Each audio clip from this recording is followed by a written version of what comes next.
Beautiful soul, have you ever wanted to speak to angels? Do you believe angels can support you in your daily life? If this is you, go to my website homepage, theangelmedium.com, and sign up for my weekly angel message email. As a gift for signing up, I'm giving you access to free resources, including 31 healing meditations that, if you do daily, are going to help you hear your angels and your own intuition more clearly. Start using these today, and you'll see changes in 31 days. Now, take a deep breath. Feel the presence of your angels as they fill you with love, joy, peace, bliss, and ease. And remember, your angels say the messages that resonate with you in today's episode are meant just for you. Hello, beautiful souls. Welcome back to the Angels and Awakening podcast. I'm your host and author, Julie Jancius. And friends, today we're here with the author of How to Work with Almost Anyone, Michael Bungay Stanier. Welcome to the show. Oh, thank you. I'm so happy to be here.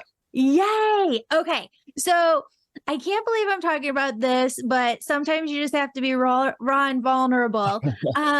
I have an issue that I have been working through lately, and Spirit's just kind of been bringing up. And as soon as I saw your book come out, I was like, oh my gosh, I have to. This is the book. Yes, maybe he knows the solution to this. I do. book. I know everything. I'm omniscient. I just let me know what it is. I'll give you the exact perfect answer. Maybe not, but I'll do my best. Yay. Okay. So I have a really hard time. Obviously, like I'm a speaker here, easy to speak here. It's so much easier to talk to another person, even though 65,000 people might listen to this. You're not seeing them in front of you, right? They're not even listening. It's just between you and me. It's perfectly quiet. Yeah. So yes, it's perfectly quiet. And what happens is when I am in more deeper friendships or family members or, even partners, sometimes you feel different things come up, right? Yeah. Where sometimes it's easier to be silent and not say anything than to say, oh, that really hurt my feelings, or yeah. No, I don't agree with you on that. I really feel this way. I'm wondering, what is that? And how do you actually work through it? Well, I have some thoughts and opinions on that because I always do, but I'm curious to know what you already know. So what do you think it is? How would you interpret this yourself? Honestly, okay, so I'm going to say it like this. Every single time I'm watching a movie and there is like a really height, like they're at the top of something, I get sweaty palms. Like it physically affects me. And when I am going to have these conversations or face to face, because it's easier to text somebody something or leave a voice. But if I'm face to face with somebody, my hands start sweating and clamming up. It feels heavy in my chest. I'm having this actual physical sensation. And I know that I had this a lot as a child because I wasn't allowed to have my own opinions. I wasn't allowed to talk back. And when I did, I was shut down. More so around my dad, but yeah.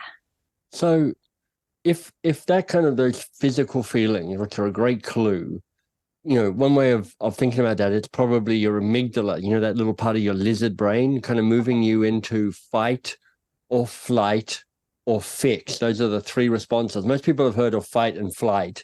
Another relationship writer, Terry Real, says the third one is to fix. It's like, I've got to jump in and save it and solve it and fix it. So you're kind of in that kind of reaction mode to danger. Yeah. Which of those three modes do you think resonates most with you? Is it fight or is it flight or is it fix? Flight. I can't get out of there fast enough. Right, exactly. So one of the things that you can be aware of, which is like, it's my body telling me that something's at risk here, something's dangerous, and it's responding in a certain way. And because your body kind of leads your brain, your body's kind of giving you the hint as to what it thinks you should be doing so that you stay safe. Yeah. So the first thing I'd be asking or be curious about is, Julie, I mean, in those situations, what do you feel might be at risk? The loss of the friendship. Loss of the friendship, exactly. Or loss of the relationship. Yeah. So it's like, okay, here's what I've learned. Here's what I think might be true, which is if I do say that hurt me, if I do speak up, if I do ask for what I want, what's at risk might be the loss of the friendship. And, that might be true. It's like, that's a possibility, let's say.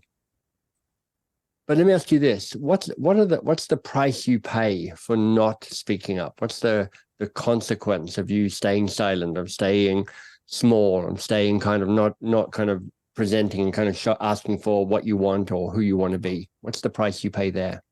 I don't feel like the people closest to me know me fully, and that doesn't feel good. Right. So ironically, there's a kind of loss of the friendship because I like that. How I want these people to be my friends. I want them to know me and see me and hear me and kind of get the full Julie, and they're not getting it because you're trying to. It's the way we work, which is like I don't want to lose the friendship, so I'm going to act in a way that and somehow makes me lose the friendship. Yeah, I totally see that. Yeah. So in a situation like that, what do you want? Like what do you want for yourself? I want to be able to have hard conversations without feeling like my chest in my throat and feeling like I'm going to cry and feeling just completely flooded with overwhelm. I hear you. So again, I've got some thoughts on this, but even as you hear yourself speak, and as somebody who's done thinking about who you are in the world and how you interact in the world, my guess is you've already got some wisdom around this. Mm-hmm. So, if you were coaching you, what would you be saying? What would you be reflecting at this stage? To really give it a try and see how it goes. And that, like, as you do things, you just become more comfortable with them, and that you see that you can do it. Yeah. Yeah. No, I think I'll build on what you're saying because I think there's a lot of truth there. The first is you can't actually control what you think or how you feel. That all happens automatically. That's your body just reacting. What you get to control is your response to how you think and how you feel. It's like, I wish I didn't feel anxious. You're like, if your body's anxious, your body's gonna feel anxious, and you're gonna have that kind of that hit in your brain, in your body, and in your gut. It's just gonna happen.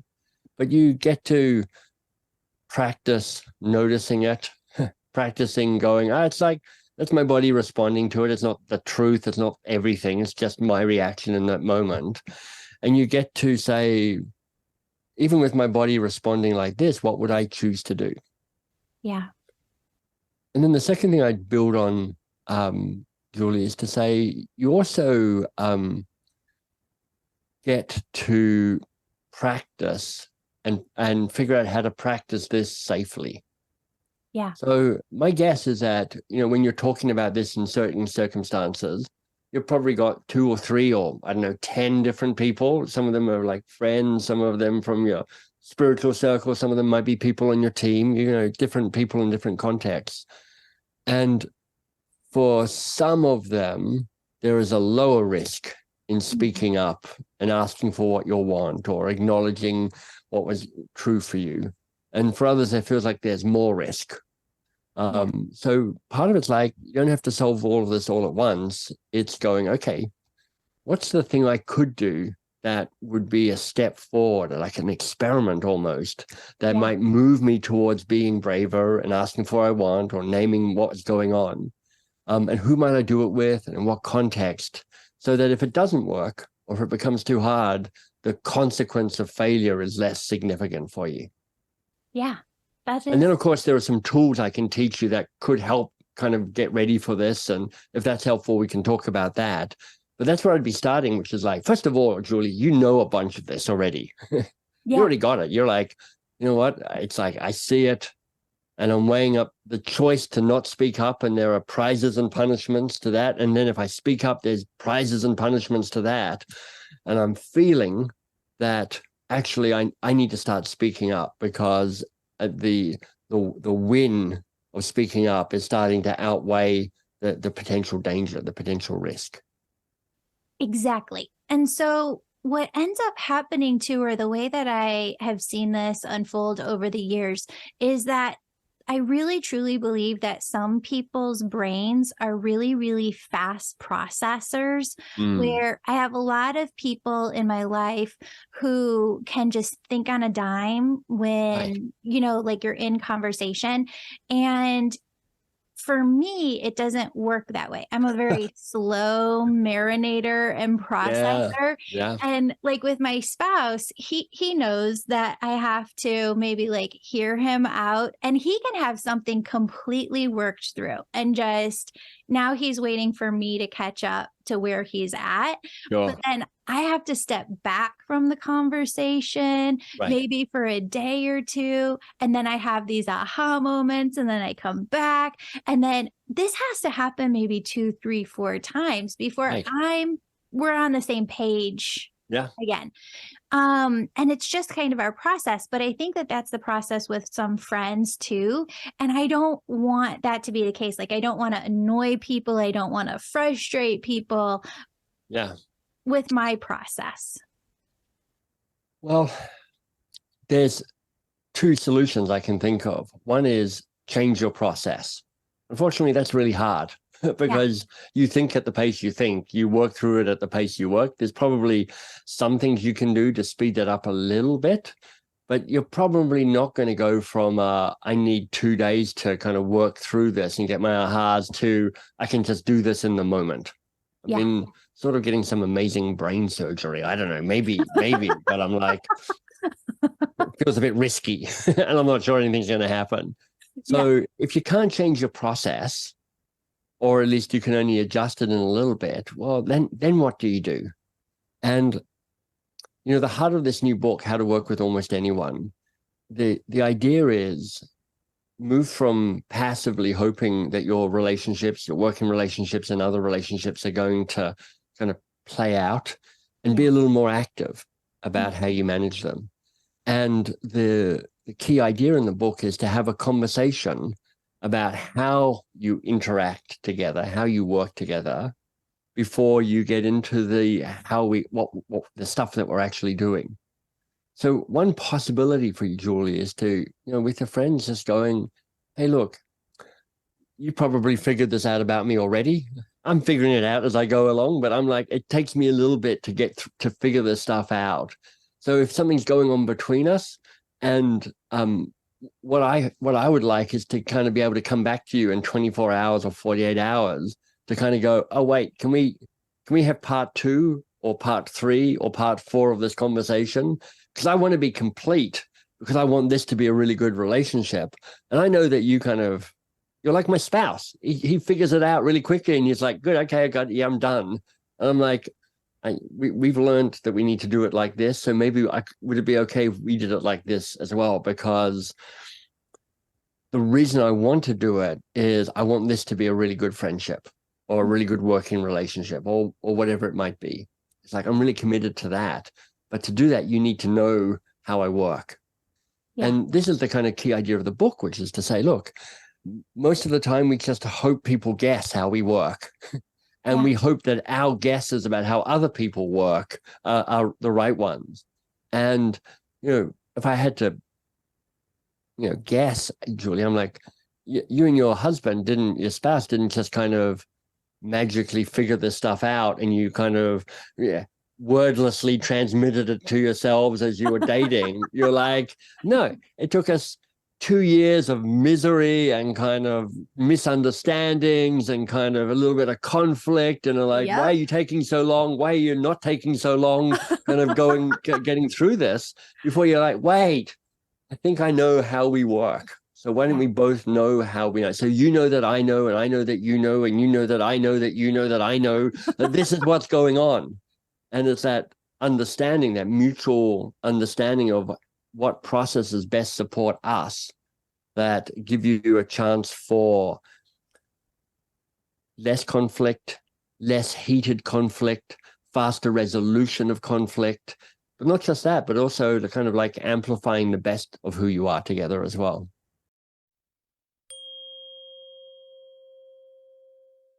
Did you know I give away a new free reading each month to a listener who leaves a 5-star rating of this show on Apple Podcasts or Amazon? After you leave 5 stars, go over to the Contact Me page on my website, theangelmedium.com. Fill out the Contact Me form, letting us know that you gave 5 stars. That way we can contact you when you win. The more 5 stars you leave, the more chances you have to win. And your name always stays in until you do. Don't forget to stay subscribed to our emails so that you know when you've won your free session with me.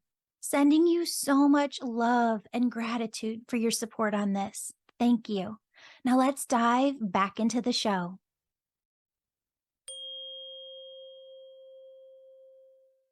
Yeah, that's amazing. But let me ask you then, Yeah. of all of that, what's really landed with you? What's felt most useful? Really being active in my relationships and saying, hey, here's my process, and establishing that ahead of time, knowing that relationships are this give and take and they flow, and that they're going to flow in different ways. And so if I establish that premise from the beginning, then it'll be easier to work through something. Yeah. You know, there's a great quote. I think it started with the Stoics, but other people have used it. Maybe the Navy SEALs have, maybe James Clear, but it's something like, we don't rise to the challenge, we sink to the level of our preparation. We sink to the level of our systems. Yeah. And of course, what we always hope is that, you know, when we're having a hard time with somebody, or there's a misunderstanding with a spouse or with a work colleague or with a friend, somehow the best version of us shows up, and we're kind of all sweetness and light and understanding and wisdom and, you know, enlightenment. And, you know, that person doesn't always show up. Like never. Because your brain is in the amygdala lizard fight or flight or fix mode. So that person is not going to show up. So having those systems allows you to go, oh, we've figured this out. When this is happening, here's how we try and act with each other, because we've pre-planned that, and it gives us a better chance of minimizing the risk and amplifying the reward. Yeah, 100%. How much do you think that people are really showing up fully being themselves? Because as you dive into the spiritual realm and the world of self-help, you really have to know yourself. And we're constantly peeling back these layers to get to know ourselves further and further. Yeah. How much are people showing up more surface level in their relationships? And how much are people really allowing themselves to be seen? Yeah.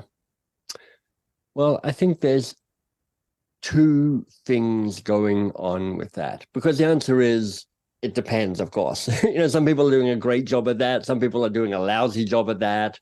Most people are somewhere in the middle. So there's probably a bell curve in terms of, you know, how we're doing it showing up.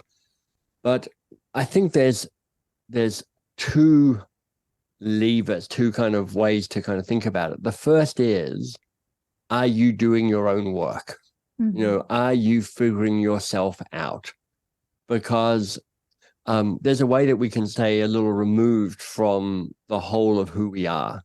And for me, I'm a big fan of this idea of, look, I want to understand me in all the kind of messy, complex, ugly, beautiful, brilliant aspects of who I am. You know, the psychologist Carl Jung said, I'd rather be whole than be I'd rather be whole than be good. And I love that, because there's a sense of, like, you know, for many of us, we've been taught to be good boys, good girls, good men, good women, good whatever. And we're like, we're playing that game. This is what I think I need to be good. Mm-hmm. And Jung goes, it's like, how do you integrate all the aspects of who you are? You know, another great quote from him is, the gold is in the dark. Oh, how interesting is that? So there's this work that we can be doing to go, how do you understand what drives you? How do you understand where your ego takes you? How do you understand the games you play? How do you understand the patterns that you're part of? How do you understand, when your lizard brain gets triggered, and you move into fight or flight or fix, what does that behavior look like? And what's the sort of behavior that triggers you to behave like that? And how do you keep seeking? You know that great quote by the author who wrote Man's Search for Meaning, which is like, between stimulus and response, there lies freedom. So when something happens to you, if you can take that beat and decide how to respond rather than just react, that's freedom. That's you choosing to show up in the way that you best want to show up, the best version of you.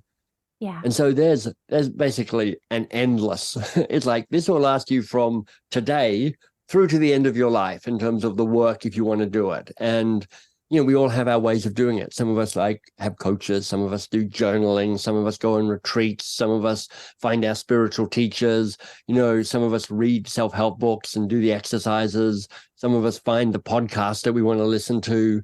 But it's like, keep doing that work, because if you think you're done, yeah, that's just more evidence that you haven't done your work yet. You're like, there's still work to be done. Yeah, like the more you know you don't know. Exactly. It's like one of the gifts of getting a little older, which is like, oh man, I know nothing. I barely know anything about anything. I may as well keep trying to figure out who I am on this planet and what work I'm here to do. Yeah. But that's what you could control. You can control that. But then there is what's the context that you're playing in, and then you're like, how am I choosing to show up? What choices do I need to be making to be safe and to be successful in those different contexts? And those, of course, can be in relationship contexts, and they can be in work contexts, and they can be in friendship contexts as well. And so now you're thinking about, what masks am I putting on? What games am I needing to play to show up here? And, part of the language that what happens when you talk to people of color is about code switching, which is like, I need to be a different type of person in a different context, because that's the way I get accepted, and that's the way I feel safe, and that's the way I don't get kind of rejected as part of that. Yeah, explain that to people, because that's a word that's been coming up a lot lately that I've been seeing, code switching. So you could act differently in front of your partner than you act in front of your child, than you act in front of your friend or your boss or coworker. So the way I understand it, and I may be getting this wrong, but the way I understand it, when you talk to people of color, they're like, I need to code switch, because if I'm at work, I need people to see me behaving in a certain way so they don't get threatened by this person who I don't quite understand.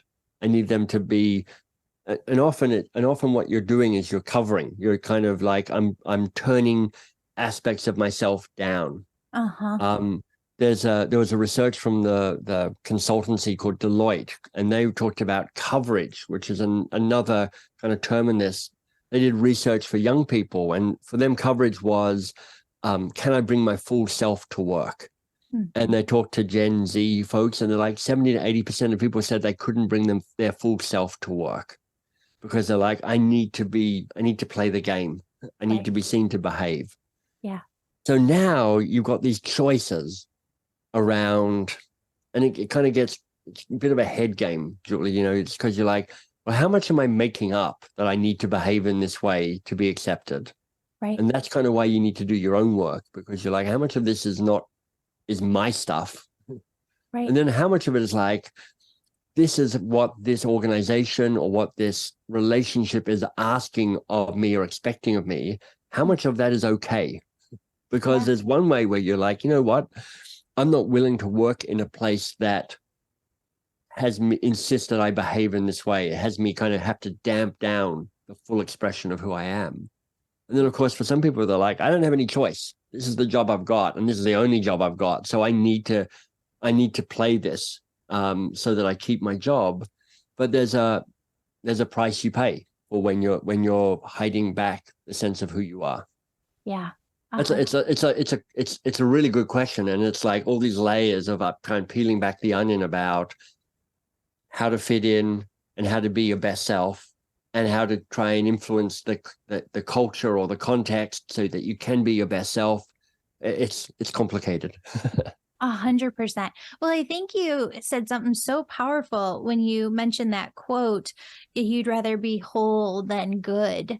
And that's very, very profound, because when you really are showing up as your whole self, which is really easy for me to do in business when I'm talking to colleagues or peers, that I can just kind of ramble off the top of my head and talk for days. Yeah. That being whole versus being good, my God, does it feel good to be whole? It does. But for me anyway, my journey to try and get to that, it's about acknowledging and embracing the messy, dark, ugly, unattractive side of myself. Now, I learned this by reading a book called The Dark Side of the Light Chasers. It's written by a woman called Deborah Ford, probably in the 90s, I think. So it's a little old, and it's a little, let's call it a little Californian. So it's a little kind of sort of self-helpy, woo-ish. And so some people are going to love that and some people are not going to love that. But here's the exercise that was mind-blowingly profound for me. She asked you to think of somebody who kind of drives you nuts, somebody who you get triggered by, whether it's like they make me mad or they make me frustrated or whatever. And she says, just go to town and write down all the things about them that kind of get you upset and get you frustrated about them. So, this is kind of fun in some ways. You're like, they are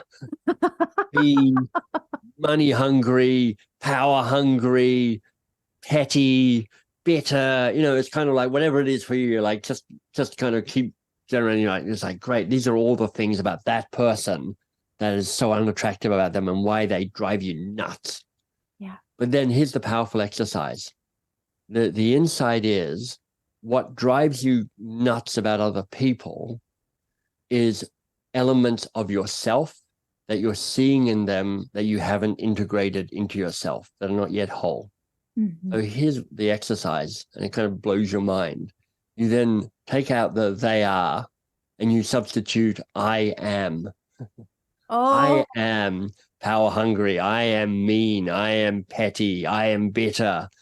And oh my goodness, the first time I did it with a boss of mine who I really, was having a hard time with. And I was like, he is ambitious and he is all about the money and he doesn't care about other people. And then when I owned it for myself, I'm like, I am ambitious. And I'm like, I've been taught not to show that I'm ambitious, but I am ambitious. There's one part of me that is ambitious.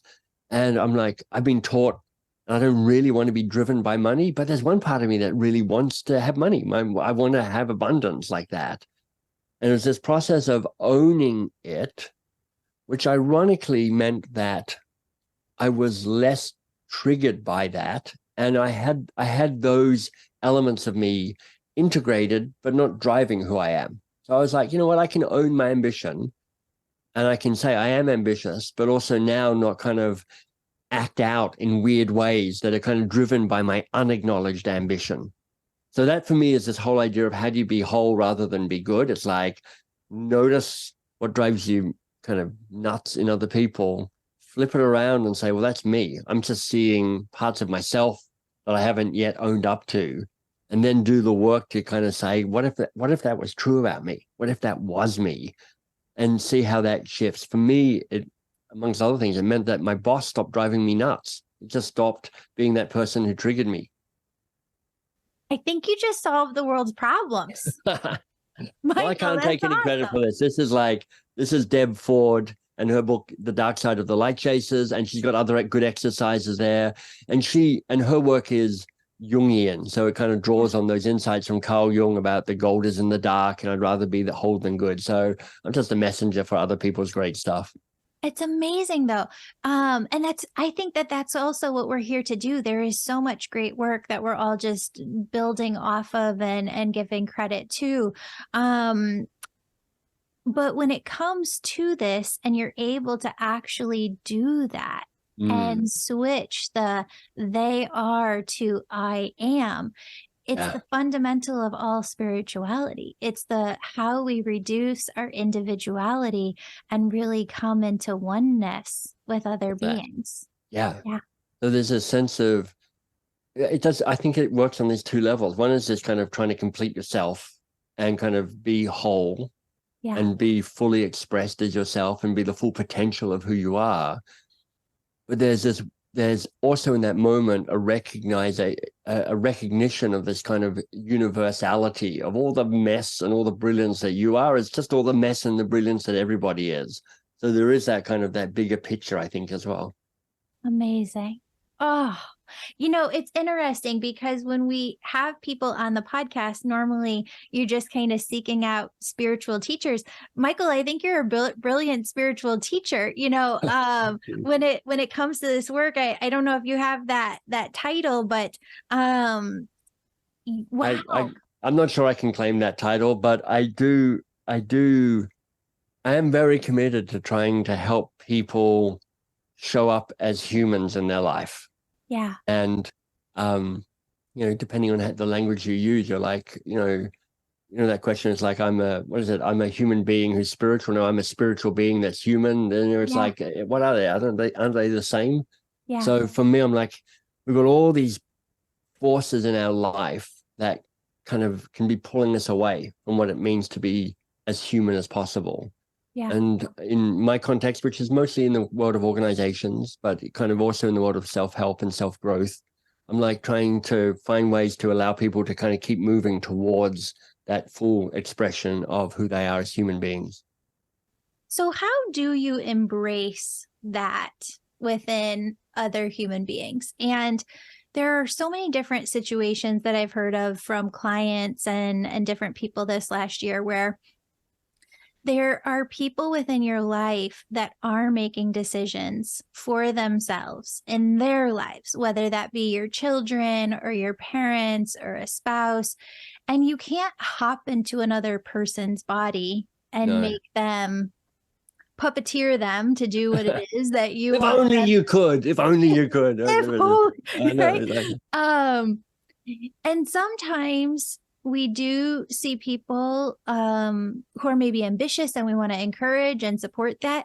And sometimes we see really big red flags on the wall where, hey, you're making a decision where you could come to me later on and be asking for me to help you undo this. And I don't have the time or the energy or the resources to help you. How do you work with that?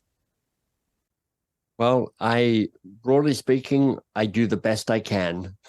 Yeah.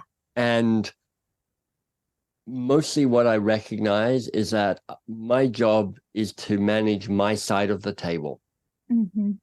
Their job and their responsibility is their side of the table. So I'm like, so what can I do? What's my job here? Yeah. And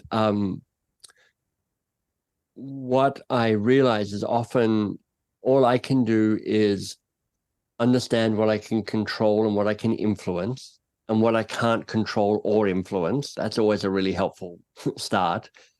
And then if what I'm trying to do with other people is to build an adult to adult relationship, which is kind of the language I use around how do you kind of build human to human relationships. One of the key lessons for me about an adult to adult relationship is you ask for what you want, knowing that the answer may be no. Mm-hmm. So part of this is the power of you going, And this is kind of doing your work, which is like, what do I actually want in this situation? Right. What do I want for myself? What do I want for them? Then it's like having the courage and the skill to be able to ask for that in a way that might get heard. Mm-hmm. It might not get heard. That's their side of the table. They just might not be able to hear that right now. But all you can do is manage your side of the table. And then they might say, yeah, sure, I'll try and do that. I'll try and be that. I'll try and make a different choice. Or they may not. And you're like, that's their choice. That's their side of the table. I don't get to control that. But you can say, like, but if this happens, the consequence is this. I don't get to rescue you. I don't get to save you. You don't get to come and do this, because that's my side of the table. Yeah. So for me, there's so much going, what am I responsible for and what am I not responsible for? Mm-hmm. And for me, my responsibility, I think, is to, well, the relationships that matter most to me, I'm trying to bring fierce love to that. So it's just like love, meaning I want you to be the best version of who you are. I want you to feel seen and I want you to feel heard for who you are. Fierceness, meaning I'm not necessarily just going to be nice to do that. I'm going to bring a kind of commitment to kind of speaking a hard truth or asking for what I want or holding a boundary. That's part of what the fierceness is for me. And my job is to try and bring that. My job is to have the courage to say things that I hope they'll hear. My job is to try and figure out what I want so I can be clear about my request. And my job is also to go, but I don't get to control whether they say yes or no or maybe to this. That's their job. That's their side of the table. So it is to, for the things I can control, try and do them really fully. Mm-hmm. Well, the things that I can influence, and the irony is you can control much less than you think. Yeah. The things that I can influence is to try and influence the heck out of them. And what's great is you can influence far more than you realize. And then for the stuff that I can't control or influence, which is what they end up, actually doing, is to let it go and go, that's them. That's their side of the table. Yeah. Beautifully said. Beautifully said. Well, let me ask you, what landed for you in that? What felt helpful? Really just that you only have so much control. And if you really just come to the conversation and you say, listen, this is where I'm coming from. This is what I foresee. This is what I want you to know. And this is what I can do. And then you're kind of on your own is really, where I've gotten to with counselors too, Nice. as I've worked with them in the past. And then it's other people's responsibility. I heard something and I don't, it might have been 80 for Brady, the movie that came out, Yeah.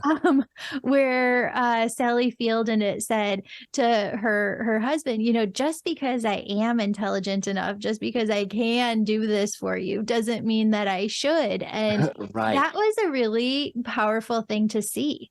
Yeah. Yeah. Or doesn't mean that I have to. One of the stances I try and take in the world, I mean, all of this stuff is aspirational for me. I mean, I wish I could say I was doing all of this perfectly all the time, but it's not even close.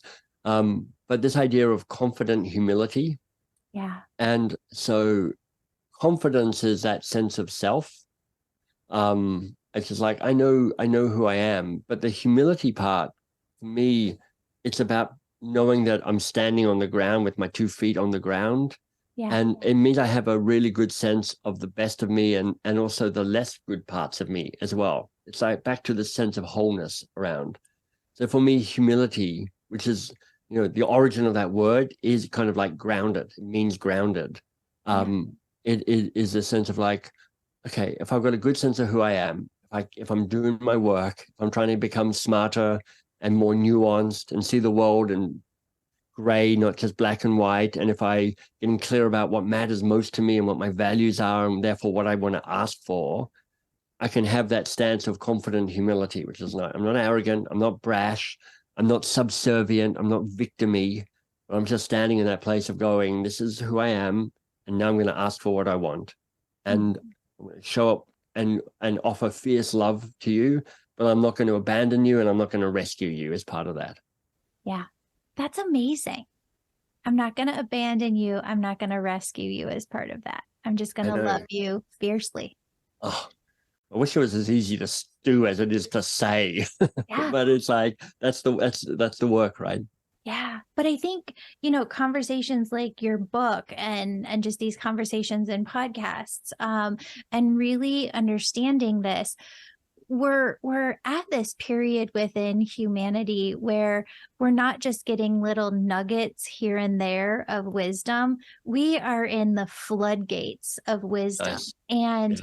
And we're able to make huge shifts. I think possibly our generations that are living today are able to make more huge advances within ourselves personally than any other generation who's come before us.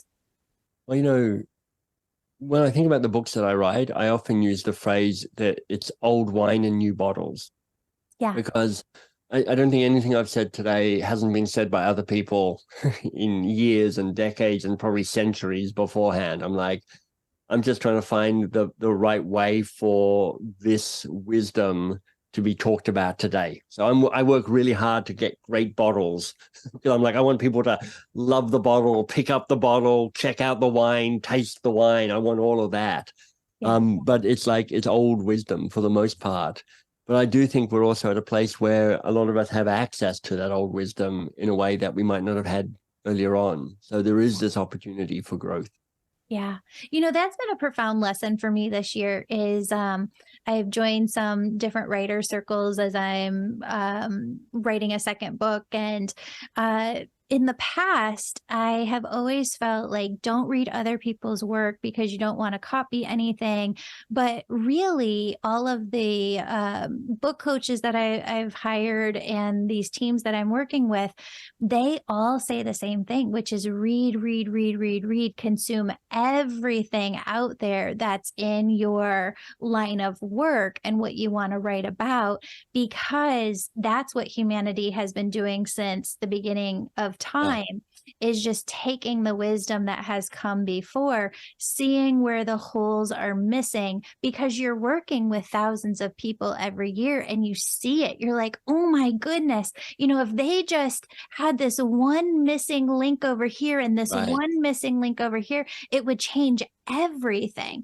And that really is a huge thing to understand. Yeah, for me, as a writer as well, I'm a reader. I went to university and did a master's degree in literature. I'm literally married to a woman who has a PhD in literature and a library degree. So we spend a lot of time not talking to each other, but hanging out, reading books together. And it's kind of our love. It's our silent love language, which is like we're just hanging out, reading books together. And for me, there is wisdom in reading in the sphere in which you're writing and teaching, because you're like, who are my teachers? What can I learn from them? There's always kind of nuance and development around that. But for me also, I'm like really interested in reading around that in adjacent spaces to what I write on. Like I'm reading this, actually my wife is reading a book on owls at the moment.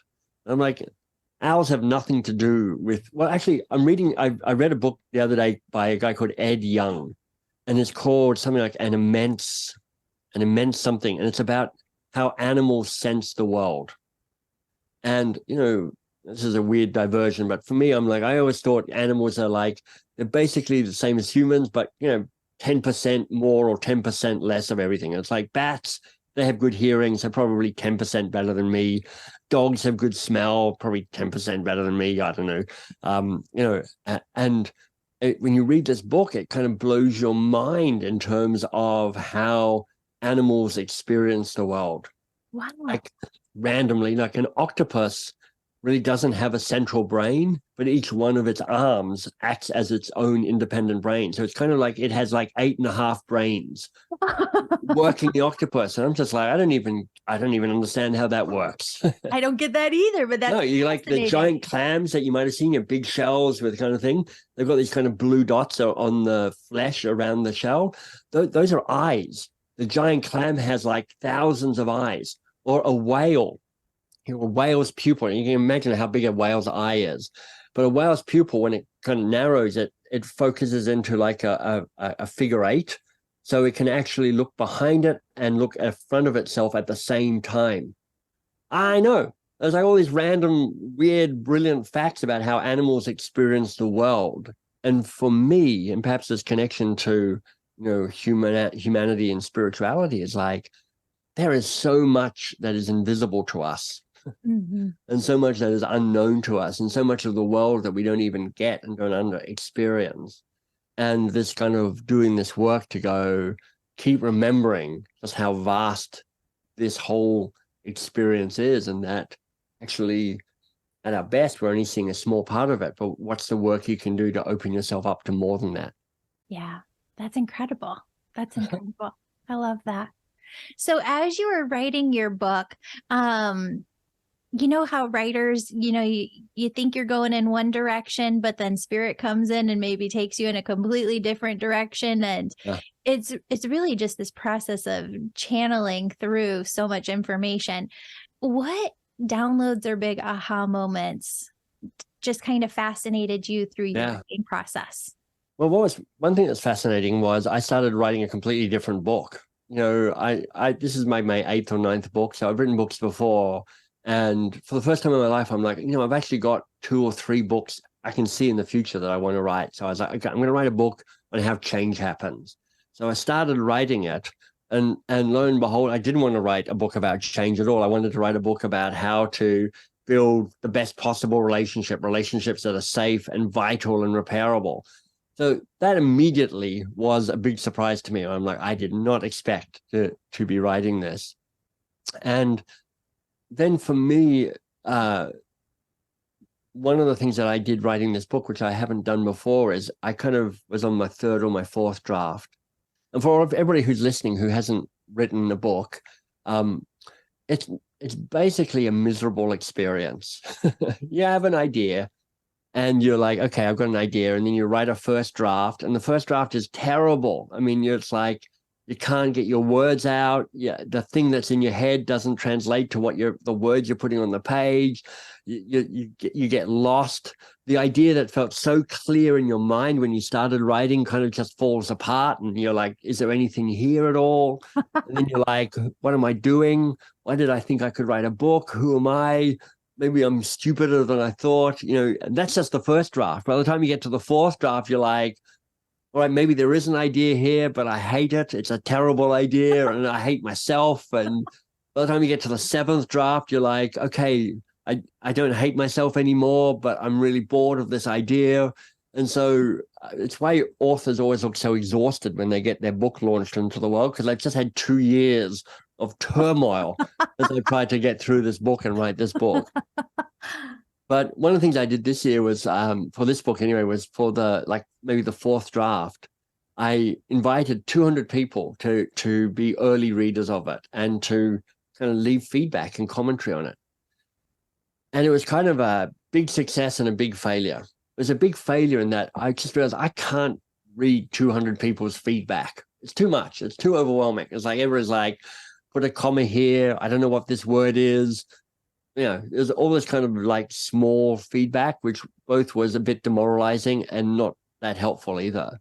Yeah. What was really big for me, Julie, was I noticed that the comments were like really, there was a lot of them over the first 50 to 60 pages, but then they kind of dropped off. I'm like, people aren't reading the whole book. Mm-hmm. So it made me actually restructure this book so that I put all my best ideas in the first chapter. Like, it could be that somebody picks up this book and they only read the first chapter. That may be all they get. So I need to give them as much as I can in the best possible way in that first chapter. So if nothing else, they get some of my core ideas right from the start. And so I'd say that was the key download, which is like, I need to not hide the good stuff towards the back, but put the very best stuff right at the front so that people go, this is going to be helpful, and hopefully carry on reading it. That's beautiful. That's beautiful. Michael, I just love your work. And I just love your book. It's amazing. It's called How to Work with Almost Anyone. And we will put the link in the show notes. But it's amazing. Thank you so much for the love that you bring into this world. Thank you so much for being you and for consolidating old wisdom and bringing it to people in a way that really translates to modern times and is easy to integrate into your everyday life. This was such a lovely conversation. Thanks for having me. Of course. Where do you want people to find you? Your website? Oh, yeah. So like if they want stuff about the book, like including watching me run a conversation, bestpossiblerelationship.com. So there's freebies there, but the more general website is mbs.works. Perfect. And are you on Instagram too? I am. Yeah. At mbs_works. Perfect. We'll put all of that in the show notes. That's Thank awesome. you so much. That's so nice. Yeah. All right. Take care. Beautiful soul, thank you so much for joining me today. My name's Julie. You know I'm all about connecting you with messages from your angels and loved ones on the other side. If you've been listening today and you're super excited and just have to know which angels are around you right now, who's connecting with you, and what messages they have for you, go to theangelmedium.com. Register for a session. You can do a reading with me or a member of my team, and we can help you in making sure that your angels are doing the very best they can to support you and guide you to your best life. If this sounds like you, virtual sessions, they're only offered on my website. Sign up today. And if you're the person who's really excited, you can sign up for my Angel Reiki School to become a certified angel messenger. That's for the healers among us who feel called to grow their intuition to the max and serve humanity with their gifts. You'll learn Reiki, mediumship, how to deliver angel messages, and how to get clients. That's the Angel Reiki School at theangelmedium.com or DM me on Instagram at Angel Podcast with any questions. Before you go, connect with your angels by placing your hands on your heart. Take a deep breath. Imagine a doorway filled with God's unconditional love is right in front of you.